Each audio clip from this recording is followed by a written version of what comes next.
Hey everyone, this is day 2 of our 21-day consecration, and I'm so glad that you're able to join us today.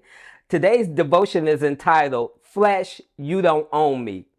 When we look in the scripture in 1 Corinthians 9 and 27, we see Paul giving us really what we need as an understanding of our flesh, our natural man, and our spiritual man.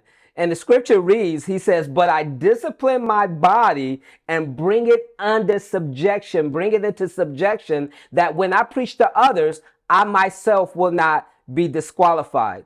And so what he's saying in this scripture is, your flesh can get in the way of you doing what God has called you to do.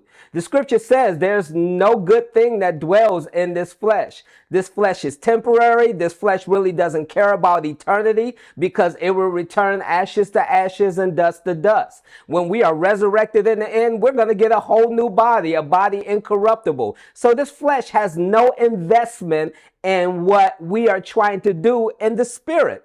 Now, the scripture says that they that worship God must worship him in spirit and in truth. And we see this flesh doesn't like that. But in this consecration, in these 21 days of prayer and fasting, when you're turning down your plate and your stomach is grumbling and King Belly is trying to take over, tell your flesh, you don't own me. I am going to grow in the Lord. I am going to reach higher heights and deeper depths in the Lord. I am going to grow in my relationship with him. I am going to realize what God has called me to do and his purpose and his plan for my life, especially in 2024. I am going to be that bride, that church without spot and wrinkle. And it takes you telling your flesh, you don't own me, you don't rule me, you are not in charge.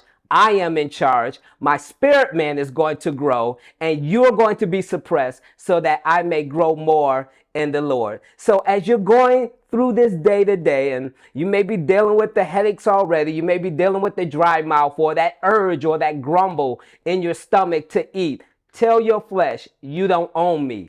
I own me and God owns me and I belong to God. And that way you'll see, like Paul said, when you preach to others, you won't be disqualified, that the prize will be for you just as well as the person you are preaching to. So be encouraged, day 2, and tune in tomorrow for day 3 as we continue in these 21 days. God bless.